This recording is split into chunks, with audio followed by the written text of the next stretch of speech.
Good morning নেটিজেন্স, তানভিজ মেমোরিজের আরও একটি ব্লগে তোমাদের সকলকে স্বাগত জানাই।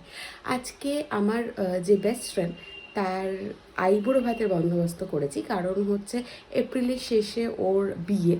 তো সেই জন্য আজকে আমি ওকে আইবুড়ো ভাত দেবো আমার বাড়িতে, আর ওই আমার বাড়িতেই ফার্স্ট আইবুড়ো ভাত খাচ্ছে। ওকে একা করিনি নেমন্তন্ন, ওর বরকেও নেমন্তন্ন করেছি। তো মোটামুটি সকাল সকাল উঠে পড়েছি, সমস্ত রান্নাবান্না করবো। আজকে অনেক কিছু আইটেম হবে, তো কী কী আইটেম হবে সেগুলো রান্না করতে করতে তোমাদের সাথে শেয়ার করব। তো যাই হোক, এখন জলদি আগে ব্রেকফাস্টটা বানিয়ে আমি আর অভিষেক খেয়ে নিই, তারপর আমি রান্নাবান্নার কাজগুলো করব আর তোমাদের সাথে শেয়ার করব।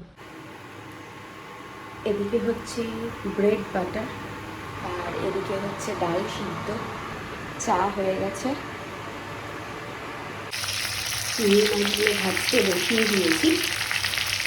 চিংড়ি মাছগুলো ভাজা হয়ে গেলে রান্না করবো চিংড়ি মাছের মালাইকারি। মশলা কষানো চলছে অলরেডি। এরপর এই যে মাছ ভাজা আছে এগুলোর মধ্যে দিয়ে দেবো। অবশ্য এইখানে নারকেলের দুধটা আমি বার করে রেখেছি, আর এইটা একটা পেস্ট। এটা ওই দুধটা নিয়ে আয় না, নর্মাল দুধটা কোথায় আছে? টেবিলের ওপরে, হাত ধুয়ে নে।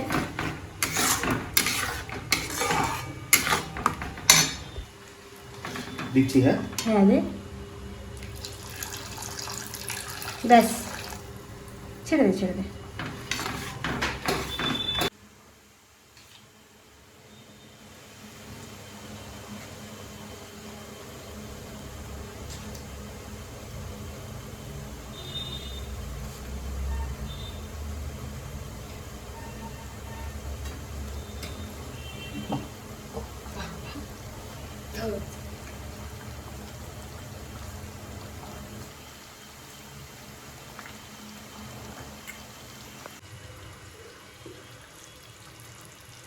রান্নাটা রেডি।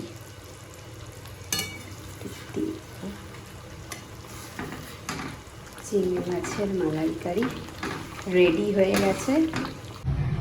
আর এই করা আছে চাটনি, চাটনিটা আগেই হয়ে গেছিলো আমার।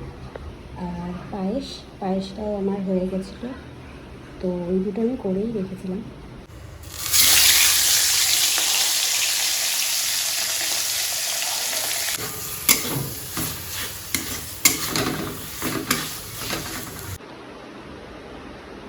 এই মাছের প্রিপারেশনটাও আমার রেডি হয়ে গেছে একেবারেই। এখানে মাংস ম্যারিনেশনটা কমপ্লিট হয়ে গেছে, ডালটাও করে ফেলেছি। আর এদিকে তিন রকম ভাজা কাটা হয়ে গেছে। এরপর খালি আলু কাটবো আর কাটবো ঢ্যাঁড়স। তাহলে আমার এদিককার কাজগুলো মোটামুটি কমপ্লিট হয়ে যাবে। কালকে তো শুধু চাটনি আর পায়েসটা করে রেখেছিলাম, আর তো কিছুই করে রাখা হয়নি, বাকি মশলাপাতি সব করে রেখেছিলাম। তো সকাল থেকে চিংড়ি মাছের মালাইকারি প্লাস তার সাথে রান্না করলাম হচ্ছে পমফ্রেট মাছটা। তো স্বাভাবিকভাবেই যথেষ্ট লেট হয়ে গেছে, আমি কমপ্লিট করতে পারিনি সব কিছুর ভিডিও, তো এটা একটা ব্যাপার। তো আর আপাতত খালি বাকি হচ্ছে মাংসটাতে ম্যারিনেশন হয়ে গেছে। তো একটু পরে জাস্ট মাংসটা বসাবো। অলরেডি 10টা বাজতে যায়, আমি সেই সকালবেলা 5:30টার সময় উঠে পড়েছি থেকে রান্না করছি, এখন 10টা বাজে। এবার আমি মাটনটা বসাবো, বসিয়ে একটুখানি ঘরগুলো পরিষ্কার পরিচ্ছন্ন করে নেব, ঝাড় দেওয়া এগুলো একটুখানি করে নিতে হবে, মোছা টোছা। তারপর মাংসটা হয়ে গেলে আমি স্নানে যাব।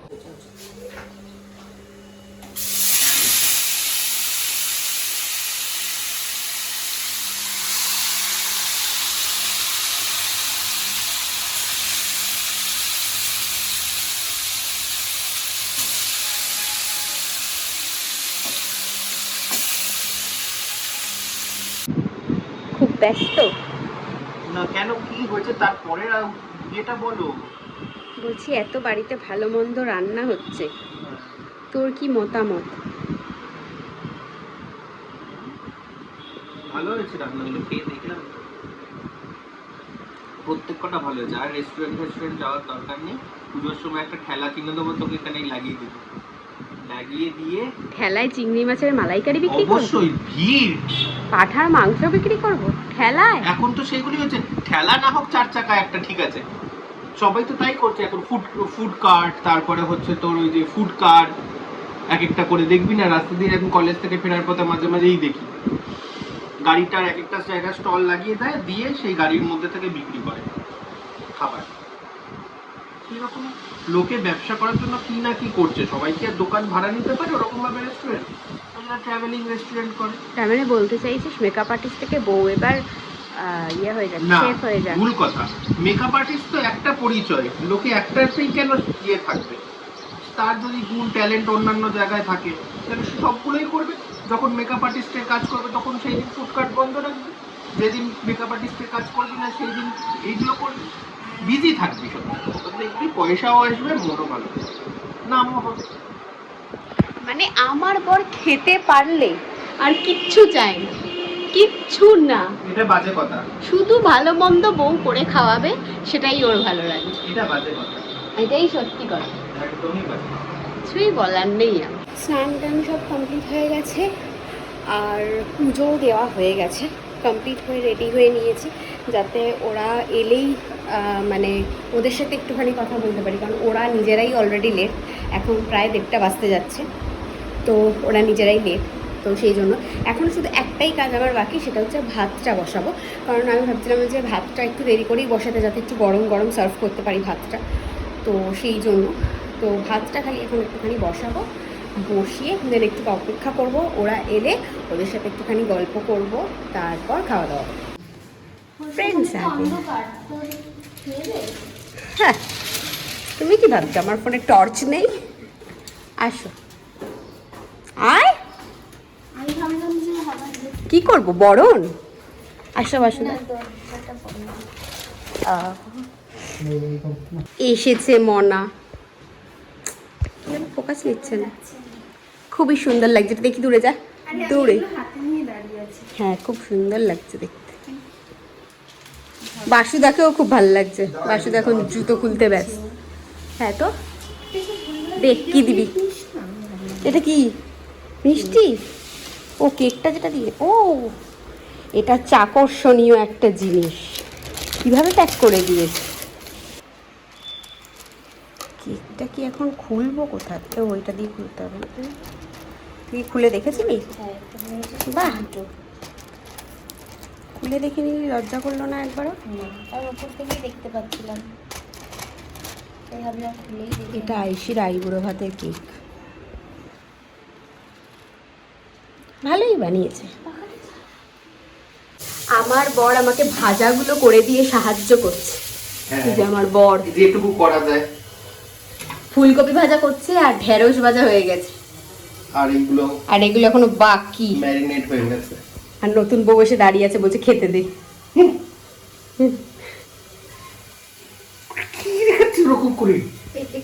খিদে পেয়ে গেছে পেটে, তাই।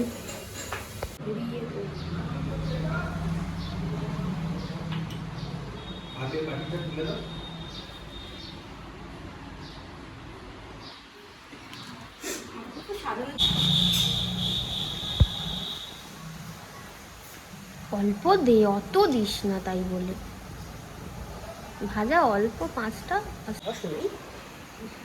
কুমড়িগুলো তো চুমড়ি হয়ে গেছে।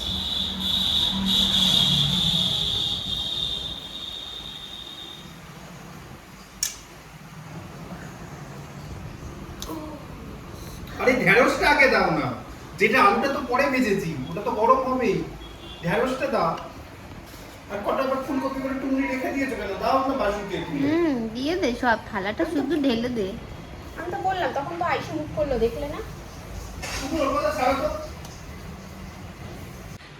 হয়ে গেছে রেডি করা সব কিছু, 5 রকম ভাজা, ডাল, 2 রকম মাছ, মাংস, চাটনি, পায়েস, বাস।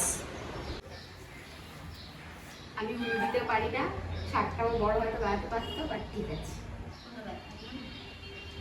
অনেক সুখী হ, বিয়ে করে শান্তিতে সংসার কর, আর তুমি আমার বন্ধুটাকে খুব ভালো লাগবে।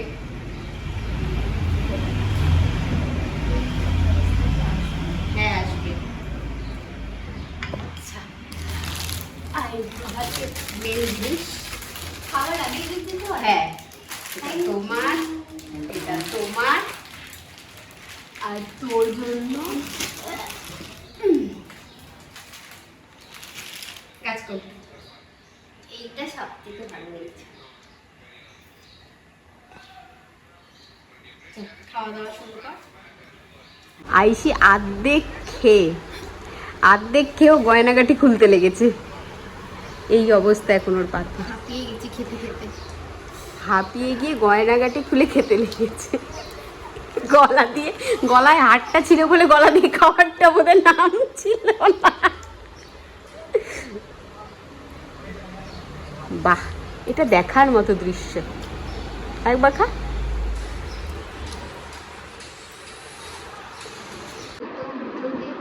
আমাদের বাড়ি আসবেন, যৌথ উদ্যোগে আসবে। আমাদের বিয়েতে বড় জোরে নিমন্ত্রণ রইল। যদিও তানিয়া না আসলে তো আমার বিয়েই হবে না। ব্যাস, সাজবো কোথায়? মেকআপ আর্টিস্ট পাবো না আমি আর। কেউ বুকিং নেবে না। তানিয়া না এলেও আচ্ছা পয়সাতে পড়ে যাবে। হ্যাঁ, তোমার কার্ডটা দাও। Thank you. ওড়িয়ে এই তুমি কি দিলে? বাসিদার কার্ডটা দেখা। বিয়ে বাড়ির প্রাপ্তি দুটো, এটা রিসেপশন, এটা বিয়ে বাড়ি। দুটো বিয়ে বাড়ি পাইছি, আবার মটন খাবো। বর আর বউ। ফার্স্টে ভালো করে গাছকুটোটা দেখা। এটার আমি ভিডিও নর্মালি ছেড়েছি, কিন্তু ব্লগে এটা একটু ভালো করে দেখানোর দরকার ছিল। তো যাই হোক, দেখানো হয়ে গেছে, এবার বলো। তো আমাদের যেটা আর কি সবারই বিয়ের সময় হয় যে একটা কাজ করতে ভেরি ভেরি ইম্পর্টেন্ট একটা জিনিস, সেটাকে কিনতেই হবে। তো আমরা ভাবনা চিন্তা করেছিলাম যে কিনবই, নর্মালি যেরকম কেনা হয়। তো আমার বান্ধবী হঠাৎ করে বলল যে ও নিজে সেটাকে আঁকবে, নিজের প্রতিভাটাকে দেখাবে। তো এটা প্রতিভা ঠিক না, মানে আমি নিজেও জানতাম না যে আমি আঁকতে পারবো। হ্যাঁ, তো এটা তোর প্রতিভাটা চেষ্টা, বেরিয়ে এলো চেষ্টা সেটার বল। মধ্যে দিয়ে। হ্যাঁ, চেষ্টা করবে। আর সেটা আমার বিয়েতে উপহার দেবে, যেটা আমি সারা জীবন যত্ন করে রাখতে পারবো। আচ্ছা, এইবারে মাঝখানে অনেকবার দেখতে চেয়েছিলাম, যখন ও স্টার্ট করলো দেখাই না, ফাইনাল করলে তারপরে দেখাবো। অনেক জোরাজুরি করার পর হাতে পায়ে ধরেছি, কান্নাকাটি করেছি। তারপরে একদিন দেখিয়েছিল একটা শর্ট ক্লিপ, তার মধ্যে দেখেছিলাম গল্প একটু করেছিল। আচ্ছা, লাস্ট এখন যখন মানে আলটিমেটলি হাতে পেয়েছি, তো আমি তো খুবই অবাক যে ওর ভেতরে এত প্রতিভা ছিল কোথায়। তুই দেখতে পাসনি কোনদিন? না, আমি কেন, কেউই দেখতে পাইনি, ও নিজেও দেখতে পাইনি। এটা আচ্ছা, পয়েন্ট। না, খুব সুন্দর হয়েছে, খুবই পছন্দ হয়েছে।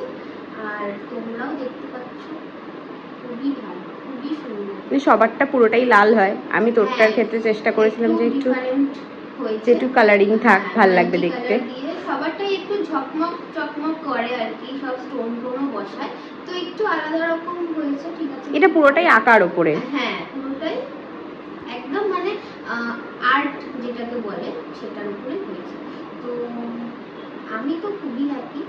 আর আর কি বলবো, যদি তোমাদের কারোর ইচ্ছা হয় যে করবে আর কি, ওকে দিয়ে আঁকাবে, তো বানাতে পারো।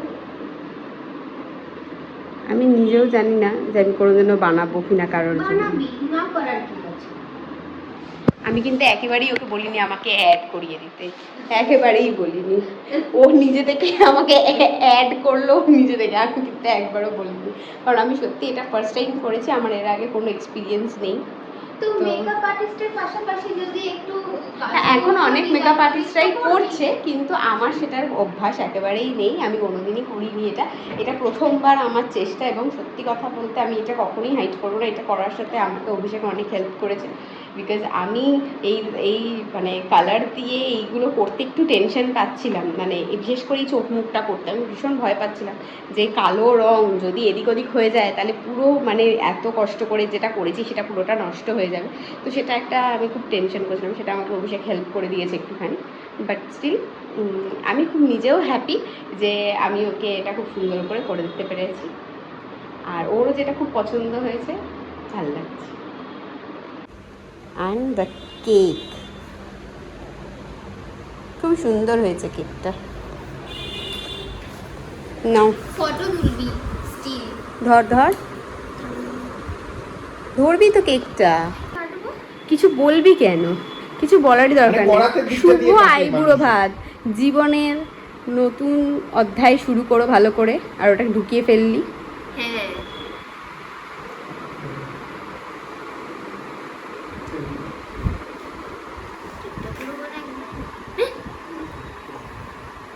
খাইয়ে দে।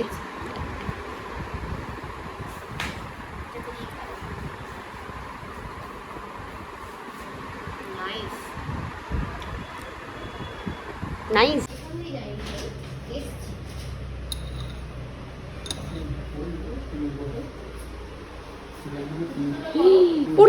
পড়ছে, হা কর।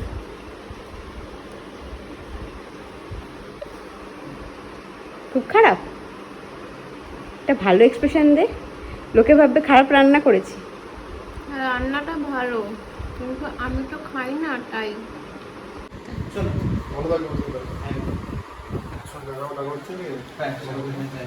সাবধানে যাবে, পৌঁছে জানিয়ে দেবে, ঠিক আছে? টাটা। খোলা আছে। ভাই বন্ধু বান্ধবী ললিতা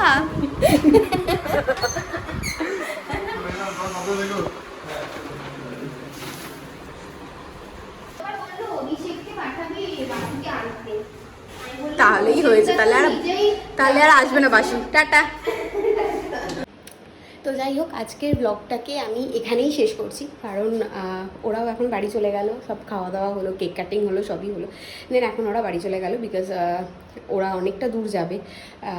বাসুদা যাবে সুভাষগ্রাম অবধি, আর আইসি যাবে বাটানগর অবধি, তো দুজনেই অনেকটা দূরে যাবে, আর আমি একদম নর্থে থাকি, তো ওদের সাউথে যেতে অনেকটা টাইম লেগে যাবে, তো সেই কারণেই। তো যাই হোক, আজকের ব্লগটা অবশ্যই সবাই জানাবেন যে আপনাদের সবার কেমন লাগলো। লাইক, কমেন্ট, শেয়ার এই তিনটে করতে একদম ভুলবেন না। আর যদি নতুন হও আমার চ্যানেলে কেউ, তাহলে অবশ্যই আমার চ্যানেলটাকে সাবস্ক্রাইব করো, আরও নতুন ভিডিও দেখার জন্য, আমার বিভিন্ন রকম মেমোরিজ দেখার জন্য, এবং অবশ্যই আমার বন্ধুত্ব সামনের মাসে বিয়ে, তো সেটার তো পুরো ব্লগ থাকবেই। তো আমরা কবে কি করছি না করছি এভরিথিং, তো অবশ্যই সবাই দেখো, আর অবশ্যই লাইক, কমেন্ট, শেয়ার করো। টাটা।